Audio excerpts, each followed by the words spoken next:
Hello, and welcome to another episode of Mage the Podcast. I'm Mark, your host for this episode, and today we're going to take a look at street-level games in Mage the Ascension. First, I'm going to talk about what street-level games are, examine a few elements that can make them a success, and then look at some resources that you can use to help bring these games to life. So, what is a street-level game? First things first. Street level does not mean that your characters are poor, although it has to be said this is the default assumption. In actuality, it's all about focus. A street level game is local. It's not regional. It's not global. If you're familiar with Unknown Armies or the Chronicles of Darkness, this is a game that you describe as being Tier 1. Action in a street level game is confined to a single district, a block, or even just a street. The concerns of the story are immediate, the plots are personal, and the setting is something that the characters are part of and can possibly influence. And it's setting that I want to get to first. Of all the things that make a street level game what it is, setting is the most important one. So here's a few pieces of advice to really make the most of that. Firstly, choose a location that you can make come alive. There's a few ways to do this. Make it somewhere that you know. If it's a place that you have a personal experience of, or can describe, or can relate to, that'll help your players relate to it as well. Make it somewhere that one of your players knows, or a friend, someone you can call on for their expertise to get an understanding of the locality, of its feel, its nature, its characteristics, and make sure that your descriptions are on point. Failing that, make it somewhere that you've invented and can inhabit. This way you can pull a map up yourself, you can make the descriptions come alive yourself, you know the details because, well, you've made them up. Secondly, choose a location that is thematically appropriate to the kinds of stories you want to tell. If you're looking for a down and dirty dumpster diving set of tales, you'll want to set your game in an area that can support that kind of story. If you're looking for something that focuses on gang warfare or street level action, similarly, pick a neighborhood or invent a location that's going to lend its strengths to that kind of story. If you're looking at something that's polished boardroom tables and high society, go uptown. This is really important because the very nature of the tale is going to be drawn out of the place that you set the stories in. And similarly, this location should also reflect your plots, reflect your characters. The one should be a mirror of the other. Now, this next thing might seem an obvious point, but it really bears emphasizing. Give the characters, and by extension the players, somewhere to care about. Give them a home, a base, home turf to defend, and return to in times of need. I can't stress this enough. This really is the most important part of a street-level game. Often in a game like Mage the Ascension, there is the tendency for the Chronicle to become a globe-trotting, nation-hopping affair. For a street-level game, you've got to resist that temptation. Focus, focus, focus. And the best way to do this is to focus your players' attention on a specific place. It can be a warehouse that they've converted into their chantry, a nightclub somebody owns, even a flop house where all the characters crash when a hard day's magicking is done. Give them somewhere to care about. And it goes without saying that you're going to want to give this location a bit of extra care and attention. Map it out. Try and get some decent art to display its exterior or interior. And that brings me to my final point, talking about setting, which is use all the modern technology that's available to you. Now, primarily, this is going to be Google Maps and Google Street View. Pick a location, and chances are you'll be able to zoom in right onto it on the internet, get down to the street level, and see what it looks like. And if you're using a location that you don't have any personal experience of, this is a great way to get an understanding of what it looks like. Beyond that, though, dive into what makes that neighborhood come alive. Find local news and stories, local testimonials from people who live there, and use these to infuse the setting with life. You want it to breathe. You want it to feel like it's somewhere that you can walk and experience and really be in when it comes to playing it at the table. Or on the screen, if that's how your games go. So to summarize those points, choose a location you can bring to life. Use a location that's thematically appropriate to your game. Give your players and characters something to care about. And harness the power of the internet. Okay, a setting is all well and good, but it's nothing without people. So let's talk about the inhabitants of your street level game. Once you have your setting established, these are the things that are going to make it really come alive. So the first thing to mention is don't make them all mages, or night folk, or supernaturals. There's only so many vampire covens, werewolf packs, mage cabals, changeling motleys or whatever that you can cram into a used bookstore above a 7-Eleven. So dial down on the supernatural population of your area. The thing that will really make it feel alive and feel realistic are real people. So make that your default. That said, make some of them mages. Drop a vampire in here. Maybe there's a glasswalker Garou who lives down the alley. Maybe you've got some changelings crowding together in the basement. But use these things as a little bit of spice, a little bit of flavour, to remind the players that it is, after all, the world of darkness, and not simply the crime pages of the local newspaper that they're inhabiting. Another important point is make these inhabitants real people. By that I mean give them motivations, give them hopes, give them ideals, give them flaws. They can make mistakes. Everybody does. Give them things they aspire to, things they regret. Living, breathing individuals. You can draw on inspiration from people that you know, or news stories that you've read, or local character, but it goes without saying, be respectful, don't use people just as fodder for sensation, try and inject a little bit of believable life into your inhabitants. And, as with the location, the most important thing here is give the players something to care about, or someone to care about. Friends, family, rivals, allies, antagonists. The obvious benefits of friends and allies, of course, for a storyteller, is you can threaten them, but don't go overboard. If every person the characters meet ends up being in jeopardy, they're not going to want to form meaningful bonds with anyone. Similarly, antagonists shouldn't always get away. The characters should have victories. If they have a long-standing rival and they work real hard to take them down, give them that hard-earned-for win. It'll make them feel all the more valid and all the more like they can make an effect on the world around them. And that brings me to my next point, which is plots. Every story needs a plot, otherwise it's just a bunch of friends wandering around. So, here's a couple of points to help you bring some focus and bring some interest to the stories that you tell in your street level game. One of the first and foremost is day-to-day survival is important. Getting by when you're living hand-to-mouth is a struggle. And if your game focuses on that level of action, take the time to find out from your characters, where do they get their food from? Where do they sleep? How do they have security, safety, shelter? You don't need to hammer this home every single session, but make it something that your players have to think about. Make it something they have to work to ensure. That'll make them appreciate it all the more. Have some stories that deal with threats to the neighborhood. Maybe there are problems with local crime, gangs, and interest from larger crime families. Maybe there's a surprising amount of redevelopment that threatens the very place that your characters live. It's going to be demolished, and how are they going to deal with this? Maybe there's a degree of gentrification going on, leading to the obliteration of local culture upon which your characters have come to rely. But don't make it all negative. Have some stories that deal with improvements to the neighborhood. Maybe the characters are able to help the disadvantaged who share the streets with them. Maybe they have supernatural problems that they need to deal with. There's a haunted building. There are wayward ley lines messing with the geomancy of the area. Some unpleasant things have been unearthed by construction work. And have stories where they can deal with the personal problems of the inhabitants. The sleepers, the mundane folk with whom they share the world. Issues in these people's lives that your characters, as mages, have an edge in sorting out. And of course, don't forget elements of deep weirdness. Portals that open in the neighborhood, leading to or from who knows where. Streets that fold in on one another. Pocket realities from the past, lost districts and little alleyways. Ghost buildings that only appear once every new moon. The most important thing with plots in a street level game is that the characters need to have an impact on their environment. The world should not just roll by regardless, unless your theme dictates otherwise, but if that's the case, you can expect the characters to leave and go find somewhere where their actions do make a difference.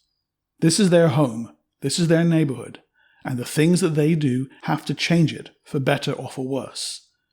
This can be consequences of mistakes they've made that they then have to put right, or it can be successes that they strive for and see realized. Make sure that they make a difference. And finally, make sure the plots are emergent, by which I mean the plots that happen in your street level game should arise out of things the characters have done or failed to do. If they fail to stop a piece of urban redevelopment, their chantry can be demolished. Then they're homeless, and that's a new story which they then have to address in order to find a place where they can be safe and secure. Maybe they don't deal with the ghost building, and its spiritual inhabitants are now spreading out, adding malaise to the lives of the inhabitants of the neighborhood. Maybe something that gets unearthed by construction work, runs rampant, is too much for the characters to deal with, and now they have a real problem on their hands. But on the positive side, if they've helped the neighborhood, they're going to be seen as local heroes. This can be something as simple as they get a discount at the coffee shop, but maybe they have a choice of a better pad in which to crash. They have allies they can call upon, and when the chips are down, the local folk will have their backs.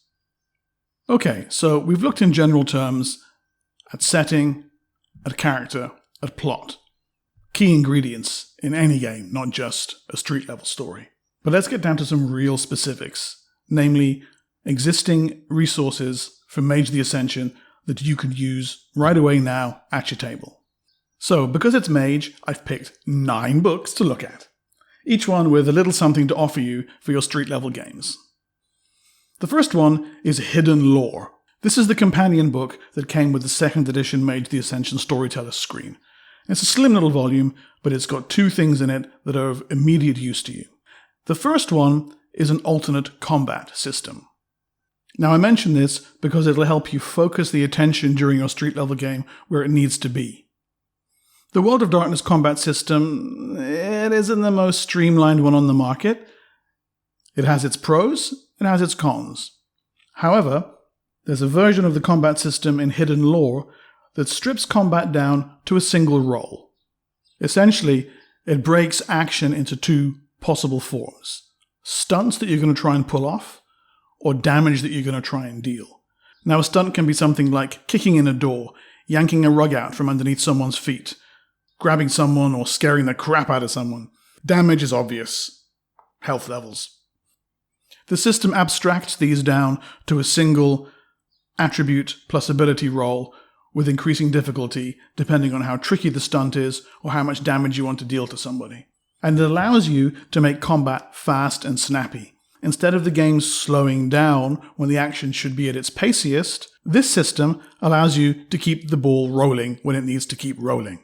For any game, but street level games in particular, this is key. So I'd strongly advise you take a look at Hidden Lore and the alternate combat system that starts on page 9, and is covered in like a page and a half.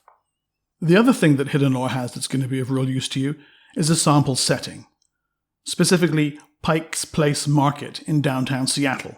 This is a ready-made, street-level setting that you can plug into your game or draw inspiration from. There's a little map, a little overview of the setting and some of its key elements, and then a ready-made mage chantry, the Conjurer's Cubbyhole, complete with NPCs, motivations, and plot ideas that you can use. So you can either plug it in wholesale, or you can skim through it, steal ideas, discard what you don't like. But it's a great template for you to work from when designing your own setting.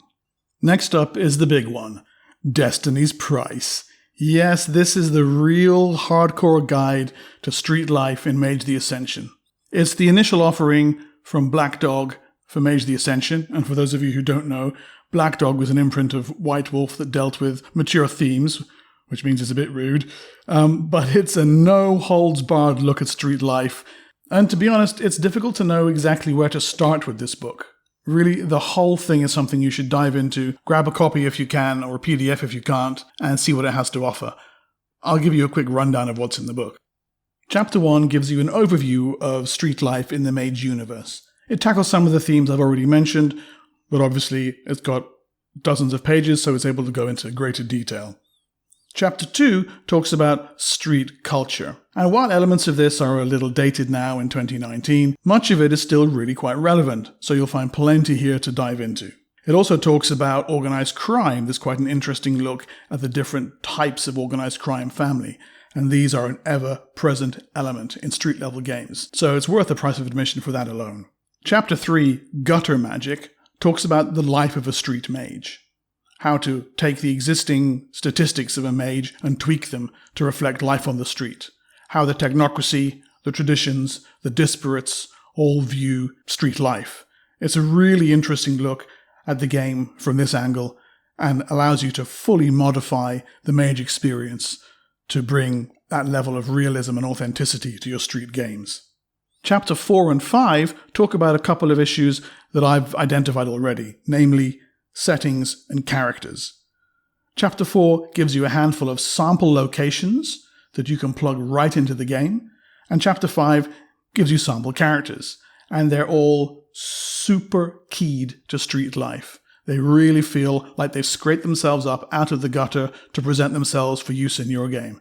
This is my favorite part of this book, hands down, and I've used at least one of these in every chronicle that I've run, so you should absolutely check it out. There's also an appendix which deals with street gear, some stats for the sort of things that you might and might not encounter in a street game, a really interesting look at street-level weapons and combat maneuvers, just a few crunchy bits to add some flavor to your street-level soup. Number 3 on the list is Initiates of the Art, the Apprentice's Handbook for Magetheascension. Now, this isn't necessarily keyed to street-level games, but what it does address is the life of a starting mage. An apprentice, someone who's just awakened and is finding their feet in the larger world of darkness. Many street-level games will feature characters of this type, so it's an invaluable resource for catering to this sort of mage. Chapters 1 and 2, Awakening and Finding Your Feet, deal with the supernatural side of a mage's life. What awakening is like, that sudden bolt of illumination, finding a mentor, fitting into mage society. But Chapter 3 follows the day-to-day life of an initiate. Paying your bills, getting along with roommates, how to deal with friends and families and enemies, and as it says in the book, the everyday crap that comes down on the awakened. So this is immediately applicable to your street-level game. Similarly, Chapter 4, Resolution, deals with moving on once you're awakened. How do you fit into the larger world? And there's plenty of strong advice here to help bring that side of things to life. Finally, the book has a nice little set of rotes and merits and flaws at the end that will fit any street-level game and be immediately applicable to any street-level mage. Next up is Tales of Magick, Dark Adventure. This is another 2nd edition book, and on the surface of it, it's catering toward telling high-octane, high-action adventures in Magetheascension. Now, this may seem at odds with a street-level game, but as I mentioned earlier on, street-level does not necessarily mean down and dirty. Look at it this way. Die Hard is a street-level story. So, there's plenty of good advice in here if you want your street-level games to cater more toward the hard action side of things, as opposed to the where's my next meal coming from side of things. It starts out with a really good look at adventure structure, how to take high-action elements and incorporate them into a role-playing game story. So you can use these to help structure, to help define the outline, and help build the content of your adventures that you write for your street-level game. It details some stock characters, not with stats, just with concepts. So it talks about things like the not-so-innocent victim, the plucky mortal, the devoted sidekick, the lover, the inscrutable stranger. These are all strong tropes, strong recognizable archetypes that people will easily be able to relate to, and thereby relate more easily to the game that you're running. And like the first few books on this list, it rounds out with some hard, crunchy stats. Stock NPCs, this time statted out, some equipment, some rotes, combat maneuvers, and so on. And if you're not able to get hold of a copy of Destiny's Price, many of its mechanical elements are repeated here, the stats and the weapons and the like. So this is a good stand-in for that book, at least on the mechanical side, if you're not able to find Destiny's Price. The 5th book I want to look at is The Bitter Road, the Disciple's Survival Guide for Magetheascension. Now, in many ways, this is a sequel to Initiates of the Art. It deals with the next rung up the ladder, so to speak. Once a mage has established themselves, has a bit of power under their belt, and is able to properly find their place in magical society. On the surface of it, it's a little bit above the usual power level for a street-level game, but there's still plenty here that's worth recommending. Chapter 2 in particular, Everyday Life, examines how mages get by in a world full of sleepers who'd fear or hate them if the sleepers only knew the truth. or so the book says. And it's true. It gives a good look at mages living normal lives, trying to hide or conceal or simply cope with the fact that they are mages. And all of this is immediately applicable to your street level game. So grab a copy of Bitter Road, check out Chapter 2, and you'll find it full of advice and inspiration and ideas and concepts that you can use. The other chapters, however, are no less useful, particularly if you have a certain degree of supernatural activity in your game. If the traditions or the technocracy are factions to be reckoned with, you'll find stuff here that allows you to help the mage fit into those and deal with those aspects of their life. It also looks at the larger world of darkness, vampires, werewolves, wraiths, changelings, and other less easily defined things that go bump in the night. And as usual, rounds it off with a selection of mechanics, some merits and flaws, and an interesting look at backgrounds, a new way to deal with these that you'll find useful in any game. Okay, we've looked at books from 1st edition, 2nd edition, and revised. Let's not forget the newest kid on the block, Mage 20th Anniversary Edition, and specifically Gods and Monsters, which just came out. That's the 6th book on my list. Really, the entire thing is crammed full of ideas to use, primarily because it's a massive compilation of NPC stats, ranging from little kids you might meet on the street, to cops, to assassins, to spirits, Umbrood, night folk. There's really nothing in this book that is going to be useless to you. As a huge compendium of, as it says, gods and monsters, this is absolutely one that you want to check out. The writing is snappy, it's up to date, it is, as of this recording, the most recently released book for Mage the Ascension, so it is super, super, super up to date, and I can not recommend it highly enough. Check this one out. You'll find plenty of stuff in here that you can use, plenty of hooks and plenty of ideas. The focus is very tight, so this is absolutely one for your library. Okay, lucky number 7 on the list is the Orphans Survival Guide. Man, do I love this book. So, Destiny's Price is the one that most people talk about when they think of street-level games. No. Orphans Survival Guide, this is where it's at. If there's one book that you should read for running a game set around the streets, this is it. A handbook for rebel magi in Mage the Ascension. This book has it all. I did consider just making this podcast me saying, go and read the Orphan Survival Guide over and over for about half an hour, and it would have been just as effective. Really, there's nothing in here that you will regret looking at. It opens up with an uncompromising look at life as a mage on the streets, starting with the basics of where to find food, where to find allies, where to find shelter, how not to get killed, and then develops that, how you grow in power and how you cope with the world around you, and some important lessons about being a mage. Magic does not render you invincible. Choose your teachers wisely. Be aware of the sleepers, and so on. It follows this up with a really interesting look at the Hollow Ones tradition, actually better than the Hollow Ones tradition book if you ask me. A really tight, focused examination of the quote-unquote goth mages, and these will probably be a facet of your street game to one degree or another. Like Destiny's Price, it also gives us some locations that you can plug into your game in varying degrees of detail, some fleshed out quite thoroughly, others a handful of paragraphs, all dripping with inspiration and adventure hooks. Grab them, plug them in, roll with them. They're great. There's a handful of NPCs as well, some that would really suit a street level game, some not so much, and then a chapter on storytelling. Distilled advice on how to make the most out of a street level game. Really tightly focused material. This is great stuff, and this chapter alone is worth reading the entire book just to get to. And of course, a final chapter with some mechanics, some great advice on playing street level mages, building a character that is, and some cool new rotes to make your life in the back alleys a little bit more livable.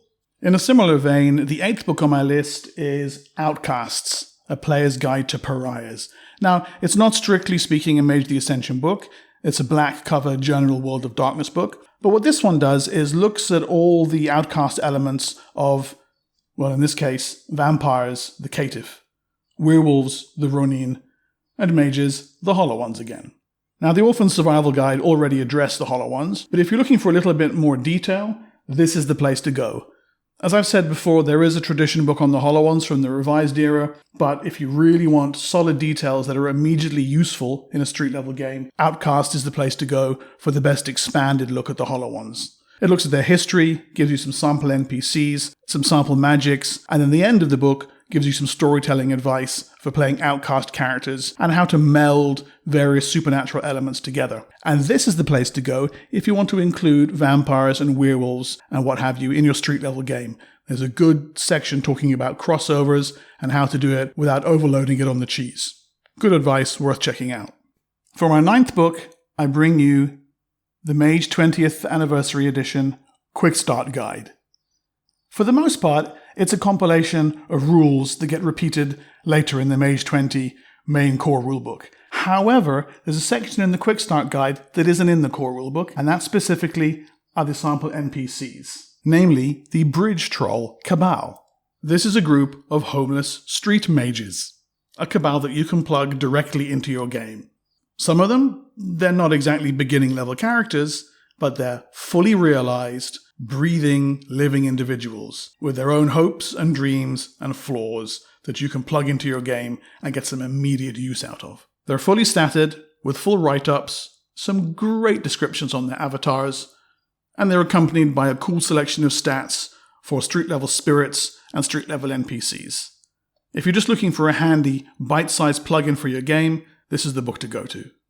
Okay, I said it would be 9 books, but I lied, because this is Mage the Ascension. There's a 10th sphere, a 10th book, and specifically it comes from the New World of Darkness, or Chronicles of Darkness as it's now known. And that book is the awesome Damnation City. Mainly intended for the Vampire the Requiem game, there is nevertheless a ton of stuff here that you can loot for your Mage the Ascension game, or really any other urban game set in the World of Darkness. There are capsule overviews of real-world cities. There is an examination of how cities grow, skyscrapers, streets, subterranea, underground labyrinths, sewer systems. There are little sample NPC capsules, the Diligent Jogger, the Put-Out Pizza Guy, the Trivia Master, the Stranger in a Strange Land, the Hurried Meter Man, little stock characters that you can pick up and use immediately for play. There's a list of motivations for people to have. Find their way home, just get clean, to be married, to get a meal that doesn't taste like hell. When you've come up with a sudden NPC off the cuff and you want to know what this person wants, there's a list here to help you figure it out. There's a way of giving neighborhoods statistics. A neighborhood has an isolated rating, a calm rating, an unruly rating, a simmering rating, and depending on how you set these ratings, this influences the roles that characters make within these neighborhoods. So social activities are harder in an unruly neighborhood, but maybe they're easier in a calm one. My favorite part of the book is the Hot Pursuit flowchart. If someone's engaged in a street-level chase, this is a flowchart that helps you direct the action. So they might start off in a downtown area. You make a dice roll. They end up in a dilapidated parking lot. From there, they could find themselves clambering over construction equipment, busting through a plywood fence, vaulting over a waiting cab, running through a city bus, into oncoming traffic, and out to their destination. And the flowchart describes and helps you narrate the movement of the story through this supposedly high-paced, frenetic chase scene. And of course, each area that's named on the flowchart gets a couple of paragraphs of description and some stats to help you bring it to life in play. There are sample district maps and district descriptions, the dockside, the winding streets, downtown, and ways for you to plug these together, kind of like old-school dungeon geomorphs, to be fair. But it really allows you to slap parts of a city down in play on the table seamlessly without interrupting your game to go and look up what it means when you run through back alleys. This book has it all laid out there for you. Damnation City. Go and buy it now. Okay, that about wraps it up then for a half-hour look at street-level games in your Mage the Ascension Chronicle. There are a few other things you could check out. The original Technocracy Convention books, for example, each had a sample location and NPCs that you can plug into an urban environment pretty easily. The Laws of Ascension live-action role-playing guide has a fantastic system for bringing life to your social merits and flaws that didn't make it into any Mage the Ascension rulebook. Check that out. It's called Social Ties. That is really useful in any street-level game. And of course, the Book of Mirrors and the hardcover Storyteller's Handbook for Mage Revised all contain great advice on building stories, building setting, and sample NPCs for you to use. But we have to stop somewhere, and it's going to be here. So thank you for listening, and I hope this show has provided you with some useful information and tools to bring your street-level games to life. Drop us a line on Facebook, come tell us what you thought of the show, and hopefully see you next time. Take it easy.